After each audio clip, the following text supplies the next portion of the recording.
네, 여러분들 행복에 대해서 관심 많으시죠? 특히 코로나19 이후로 행복에 대해서 관심 있는 사람들이 상당히 늘어났는데요. 우리 오늘 행복에 대한 이야기를 조금 다른 관점에서 해보려고 합니다. 네, 안녕하세요. 네, 이철원 교수입니다. 네, 오늘은 최인철 교수, 서울대 심리학과 교수님이죠. 최인철 교수가 얼마 전에 출간했던 아주 보통의 행복. 저도 이 책 상당히 좋아하는 책인데요. 네, 책이 아주 들고 다니기도 편하게 나왔는데, 최인철 교수님은 여러분들 프레임이라든지 이런 책들로 긍정심리학, 그리고 행복에 대한 여러 가지 좋은 이야기를 많이 하는 대중과도 소통 잘 하시는 교수님이죠. 이분이 쓴 아주 보통의 행복, 이 책 좀 소개해 드리려고 합니다. 최인철 교수는 긍정심리학적인 관점에서 아주 보통의 행복을 서술하셨는데요. 우리가 어떻게 하면 행복을 쉽게 얻을 수 있을까? 이거에 대한 여러 가지 이야기를 하게 됩니다. 그 첫 번째는요, 행복의 달인들은 야구장 가는 걸 좋아한다는 것이죠. 왜 그 야구장일까요? 야구장은 자기 성찰이 가능한 공간이기 때문에 그렇습니다.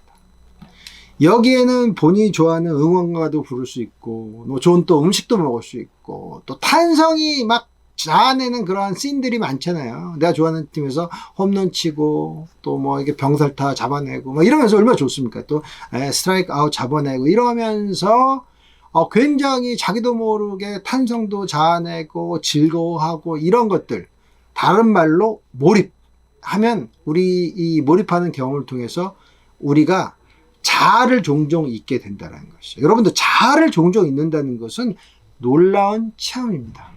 내가 현재 이성을 갖고 살지만 한 번씩 내 삶에 대해서 완전히 빠져버리는 것. 그리고 내가 있는지도 없는지도 모르게 즐거움을 느끼는 그러한 시공간을 한 번씩 갖게 되면 우리는 행복의 바다로 빠질 수 있다는 것이죠.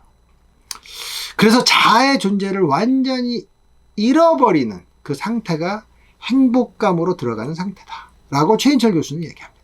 두 번째는요, 행복한 사람들의 특징은 집 말고 제3의 공간을 갖고 있다는 거죠. 이 제3의 공간이 뭐냐? 바로 집, 일터 말고 또 다른 공간이죠. 여기는 남의 시선을 그렇게 두려워하지 않아도 되고요. 왜죠?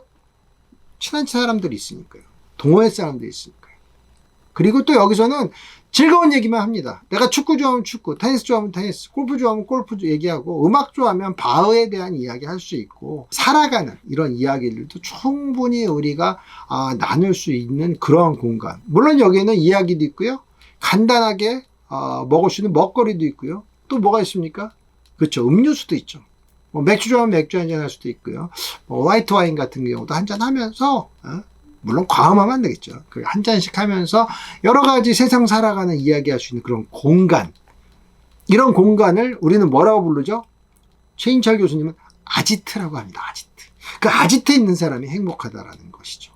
세 번째는 행복한 사람들은 여행에 대해서 많은 가치를 부여하는 사람입니다. 왜 그러냐 하면요. 여행이라는 것은 내가 살아있는 그런 느낌을 그때 주는 하나의 경험이 됩니다. 그래서 여행을 많이 하는 사람들은 좀 자애롭습니다. 그리고 여행이라는 것은 인간이 추구하는 그 삶의 여러 가지 신선한 의미를 느끼게 해줍니다. 어디에서요? 타국에서요. 그 다음 또 어디서 그런 것들을 느낄까요? 바로 우리 일상과 다른 그 공간, 일본, 필리핀, 말레이시아, 스페인, 거기서 느끼는 것이죠. 물론 국내 여행도 뛰어난 효과가 있죠.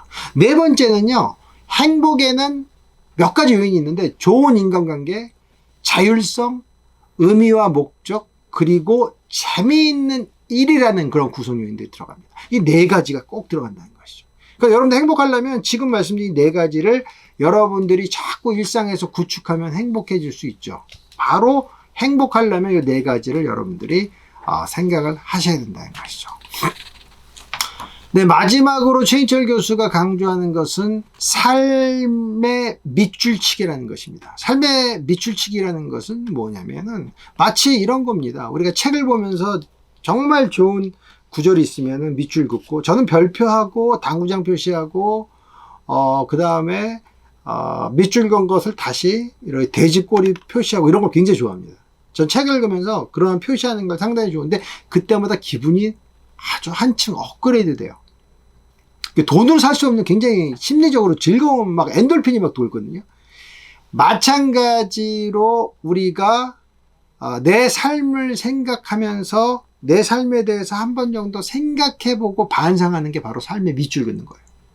이거를 심리학에서는 음미학이라고 한다고 합니다. 음미학이. 뭘 음미해요? 내 삶을 음미하는 거. 이게 내 삶의 밑줄을 긋는 거예요. 우리는 하루를 보내지만 오늘 내가 봉사활동을 했어.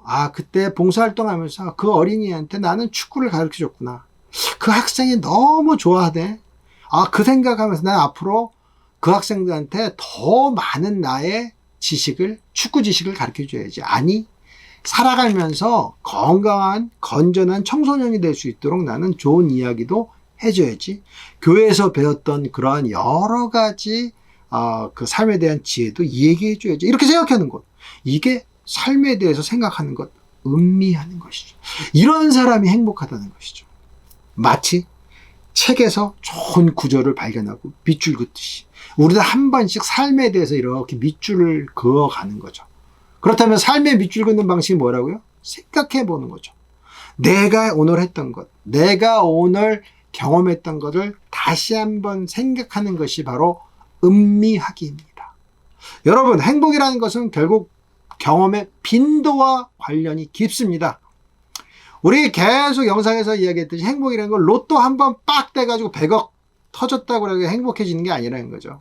행복은 하나의 강도보다 더 중요한 게 빈도. 여러 번 우리가 여행하고, 여러 번 운동하고, 여러 번 좋은 사람 만나고, 아지트에서 많은 사람과 삶에 대해서 이야기하고, 이 과정이 나한테 행복감을 준다는 것이죠.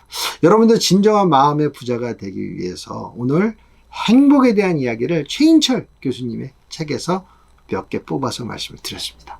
여러분들 행복을 생각해 보시면서 진정한 부자의 길로 나가시기 바랍니다. 네, 고맙습니다.